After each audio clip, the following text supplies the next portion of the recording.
Hi students, good morning. Today we are going to study a new chapter, that is how do organisms reproduce. How do organisms reproduce? Before going to think about why do organisms reproduce? Is reproduction a life maintaining process? Is it necessary for maintaining their life? No, because organisms which are not able to reproduce also survive. Moreover, organisms spend a large amount of energy for reproduction. Then why do they waste their energy for a process which is not necessary for maintaining their life? Here, reproduction helps to produce individuals of its own kind so that the number of the same species increases. More and more individuals can be produced. Okay, and if you look at the individuals of the same species, they are looking similar because they have a common body design. You know, inside the cell, the nucleus is there. Nucleus carries chromosomes. Chromosomes contain DNA, which is the information source, which determines what type of protein is going to be synthesized. If any change happens to that information source, a different type of protein will synthesize, and that will in turn help in the formation of a new body design. So, DNA is the ultimate source.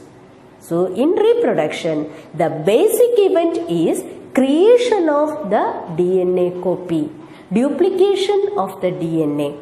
Okay. So, if the DNA is copied, one copy keep in the original cell and one copy is simply pushed out, it will not work because it needs a cellular structure for its functioning.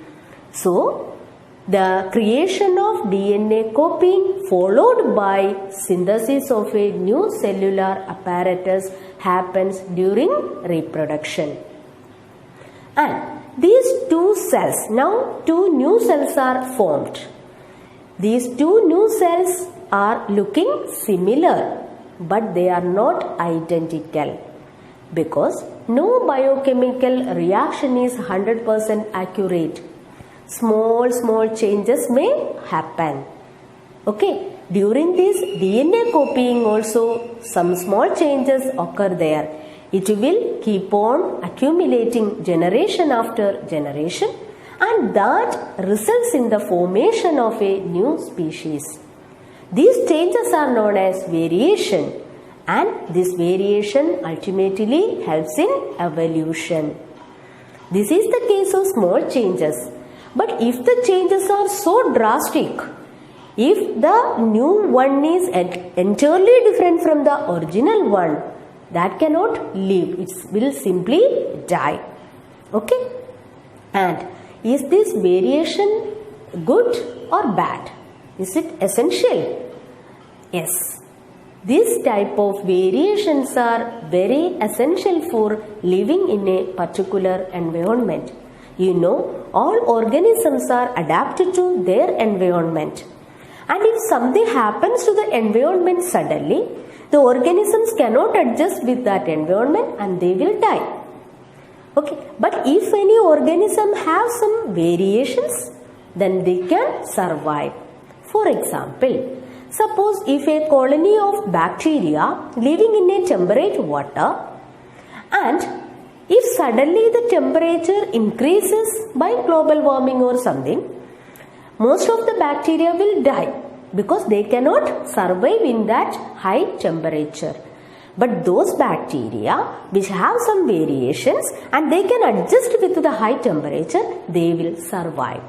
So, these organisms who remains there later undergo reproduction and produce more and more bacteria.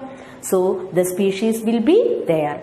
So, it helps to maintain the population, maintain the species. So, it is very much important for maintaining the species rather than the individual. Okay, that is the importance of variation. Now, we can move to this question, how do organisms reproduce? You know, organisms reproduce by two different methods: asexual reproduction and sexual reproduction. In asexual reproduction, new individuals are formed without the fusion of gametes, and moreover there is no variation. Okay, because all the individuals formed by asexual reproduction are same.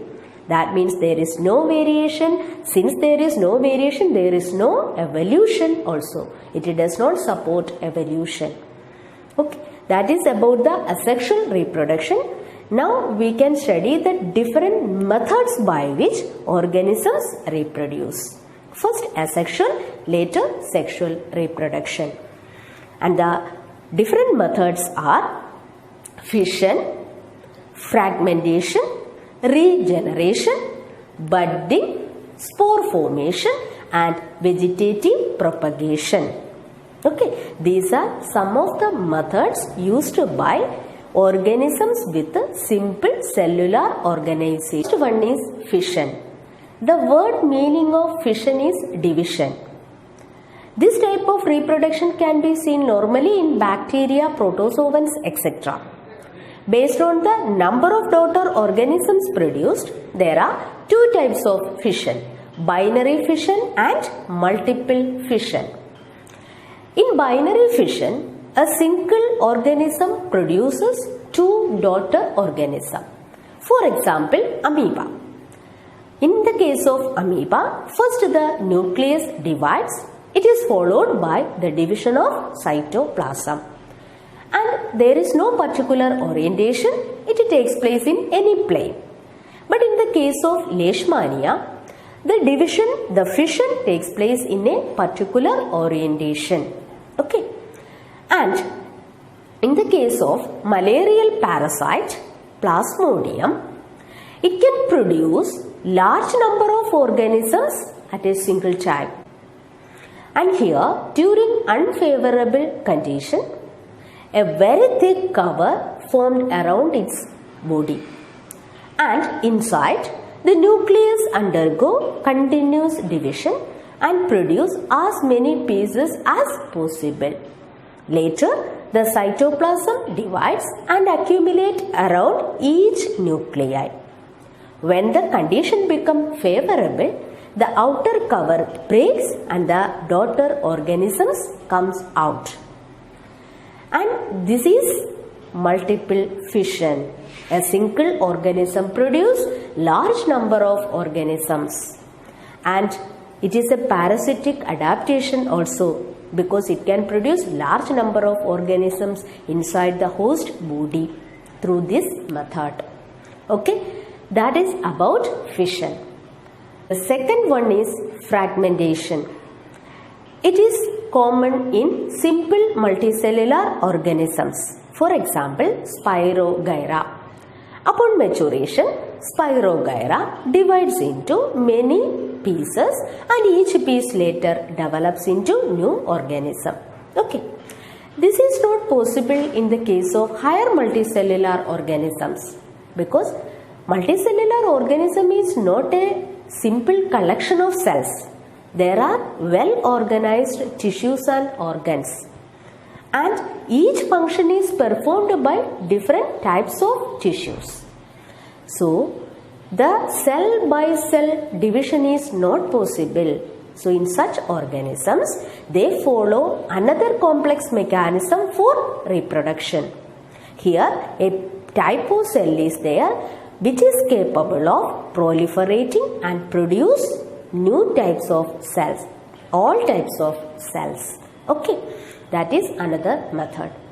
And the next one is regeneration. Here, the organism is able to produce new organism from their lost body parts. Here also, these cells, special cells are there which are capable of doing this. For example, if we cut the planaria into many pieces, each piece develops into a new organism. These special cells which undergo division and produce a mass of cells, These mass of cells later changes in an organized way, in a sequential way, and it become new organism. And this sequential organized changes are known as development. That type of development is known as regeneration. The next method, that is budding. The common example is Hydra. In Hydra, we can see a small outgrowth, and this is because of the continuous cell division. And these outgrowths slowly develops, and finally it detached from the parent body and develops as a independent individual. So Hydra is an example of this type of reproduction, and it is known as budding. Then the next one is spore formation. If you observe the bread mold, that is Rhizopus, you can see a small blob on a stalk structure. Small lobes you can see. These lobes are known as sporangia, which carry spores in it. Spores are the reproductive structures. The advantage of spore is it is surrounded by a very thick cover, so it can withstand any adverse condition. Okay, it remains as such during the unfavorable condition, and when the condition becomes favorable, it develops into new organism. Clear? Now the last type is vegetative propagation. You know, the vegetative parts of the plants are root, stem and leaves. So these parts are able to produce new individuals.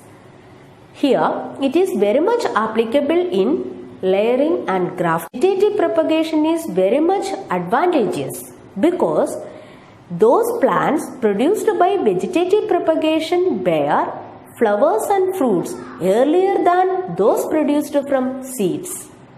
Another one is, it is very much applicable, useful in the case of the plants which lost their ability to produce seeds or which cannot produce viable seeds like orange, banana, etc. And it is useful in the case of propagation of jasmine, sugarcane, etc. And all the plants produced by vegetative propagation are genetically similar.